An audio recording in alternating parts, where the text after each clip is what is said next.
medical field and psychiatry in general, they turn everything into genetics. It's your genetics. It's in your genes. It's in your DNA. All that kind of a stuff. Yeah. Now listen, that's a word that will condemn you to whatever they say is in your DNA. Mm-hmm. And now if you walk away believing that, you're going to have that. Yes. Right? It don't say out of your genetics for the issues of life. No, it does not. It says out of your heart. Right.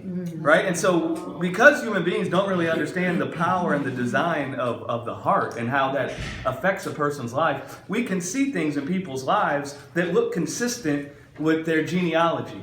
But we don't realize is that it's born in the heart. It isn't a gene thing, it's a heart thing. They observe something. They listen to a belief or a philosophy or persuasion, just like their parents did. And then that thing gets handed down. And then we look externally and want to diagnose it externally instead of seeing how the heart works. Amen. Right? Right. Does that make any sense? Yes. I mean, like, we'll just use alcoholism. One of the worst things that doctors have told people in the attempt to try to diagnose and help people is that alcoholism is genetic. Right. So you basically, if you got a dad or a mom who struggled with alcoholism and you're like engaged with the system and them trying to overcome it, you're going to start teaching your kids that they're predisposed to alcoholism. Now they're going to grow up thinking that. They're going to grow up believing that. I'm condemned to this kind of a life. It's in my genes. It's who I am. Right? Yeah. And then that's what you'll have. That's right. Right? And so, God never said that. Paul never said that. Paul didn't equate a drunkard or someone who was struggling with alcohol to genetics. No. He lists it as the fruit of the flesh. Yes.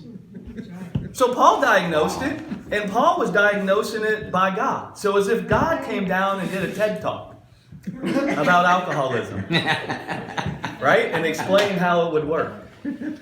Okay? Now, what can happen is that alcohol can release a chemical in the brain that can give you relief from stress or any of those things. Now, if you experience that, your flesh can connect with this is the thing that will bring me peace. And then it can become a very debilitating pattern, right?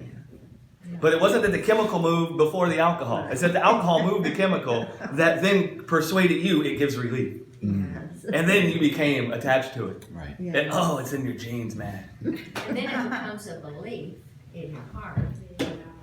And as a man thinks in his heart, so is he. And so it's a vicious circle until God reveals that's not what I believe. So. Until God comes and questions our answers. Yeah. Right. Just like he questioned Job. Who told you? Were you there? That's right. When I made the earth, when I created the water and the trees, were you there when we did this?